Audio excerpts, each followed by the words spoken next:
Those floods are going to happen. Those glacier lake outbursts. We just saw this glacier lake outburst on the Chinese side with these devastating impacts in the last few months. Making sure that we're building the infrastructure that can continue to provide services and deliver for the people has got to be the number one challenge for the country. अब सपना छैन टाढा नजिक आउँदैछ भविष्य खोज्ने मनले great Ivy पाउँदैछ साथ विश्वासिलो यात्रा आरामदायक यही हो हाम्रो रोजाइ यही छ साह्रै लायक ग्रेट आइभी Hyundai Creta Electric, undisputed, ultimate, now electric.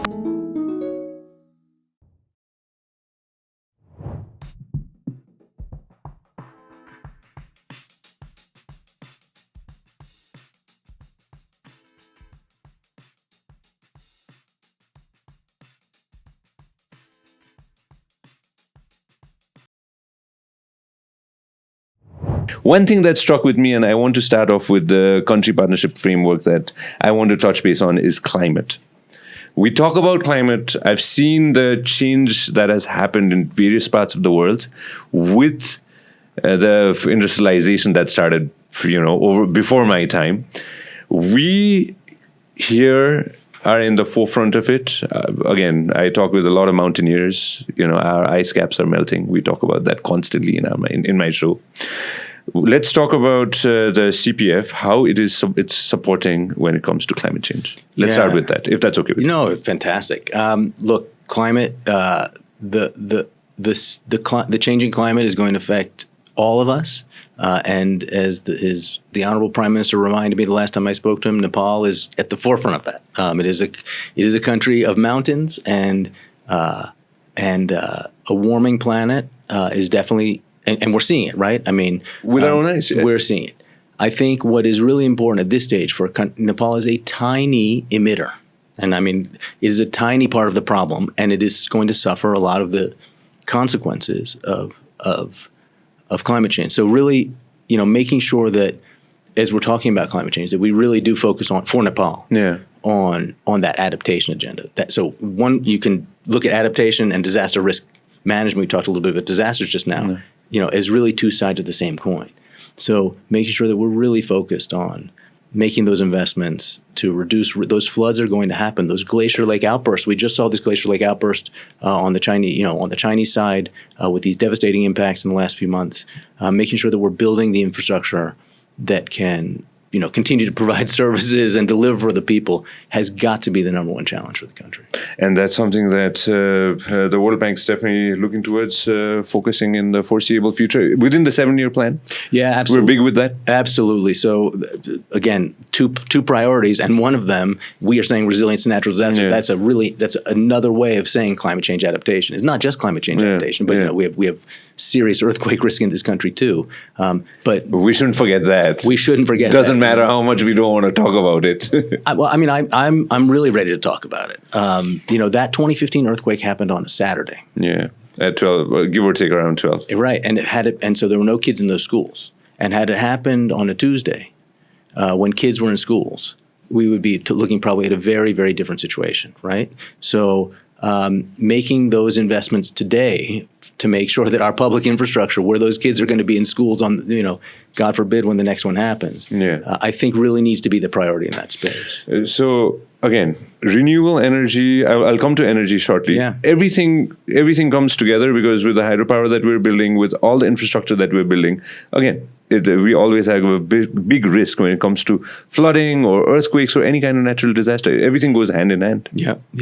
But look, I mean, again, a little bit of glass half full story. Yeah. The transformation in the energy sector in Nepal in the last decade has been nothing short of remarkable. All of my predecessors, when I found out that I was getting this incredible job, the first thing they said to me from the people that had been here 10 and 15 years ago, be prepared for load shedding, brownouts, 15 hours a day of, no power. And actually, that's not the case at all in the vast majority of the country anymore. I rarely lose power in my house. I'm not sure about you, but right? So this has been a transformative story in the energy sector, one that's been built, on an institution NEA that's really performed incredibly well. Not perfect by any, but so you've now got the basis, that's sort of fundamental base to build on. It's time to take advantage of it and make more of those investments in generation.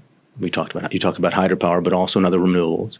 In transmission, so happy to see that MCC will remain in the country. I think that's a fantastic. That's a big hit. That's a fantastic victory for Nepal. Those cross-border transmission lines that are going to be, financed by that or funded by that, not financed, but funded by that, will make a huge difference if we think that exploiting this resource of renewable energy and hydropower is part of the growth story and part of the job creation story and part of the poverty reduction story for the country, then those critical, cross-border transmission investments are part of it. And then you mentioned the recent operation that we've done with NEA just on the distribution side to make sure that quality of service continues to be high. So look, it's a great story. There's a lot more to be done. There's a draft energy bill, I think, in Parliament right now to try to address some of those institutional, legal, regulatory challenges of the 21st century. But you've got a great story on energy. Yesterday, pull this up. New York Times came out with an article. I believe it was yesterday. I've shared it too. This is about Nepal adapting to EVs. They quoted my buddy Arnaud. They quoted Arnaud from the ADB in it. I'm really proud of that. Yes, and I gave actually a similar interview with Fast Company. Oh, yeah. What an amazing story, right? Something like 75% of new four-wheelers in the country are EVs. And thanks so much. And how simple, sometimes this public policy stuff is complicated, right? Laws, regulations, institutions, legal frameworks, regulatory. But here it's very simple. Reduce that, fossil fuels that we are getting. Yeah, well, reduce the import duties on electric vehicle to close to zero. People will buy them. And so the impacts are not just in terms of emissions, which we care about emissions globally, but as I said, in Nepal is small, but the air quality impacts in this city and in the Terai of having all these electric vehicles are noticeable. People tell me, the ones that were here 2-3 years ago, that you can see and feel a difference even today. So really remarkable story. Coming back, trading with, we have to trade with both the countries, both our neighbors. There's no shadow of a doubt in that. Getting the EVs in, right? Just an example. Getting the EVs in and cashing on that, and then banking on that for our own future. What's your thought process in that? That's EVs being just an example. Well, Nepal in general needs to trade more. I mean, Nepal's biggest problem is it doesn't trade much stuff. You import stuff and you don't export much stuff. You don't make much stuff in Nepal. This is the biggest problem, right? Or the biggest challenge. Let's not call it a problem. It's a challenge. It's a challenge. There's, you've lost some competitiveness. I don't want to get nerdy into the economic stuff here, but you've lost competitiveness over time. You have a fixed exchange rate with the rupee. You've got effective exchange rate appreciation. You've got this massive infrastructure deficit in the country. It's a tough country to make stuff and export stuff from, and you're surviving. The country is surviving largely on remittances. It's surviving on sending Nepalis abroad and bringing back money home. So figuring out ways to actually trade more and export more is in some ways one of the biggest challenges the country has. Right.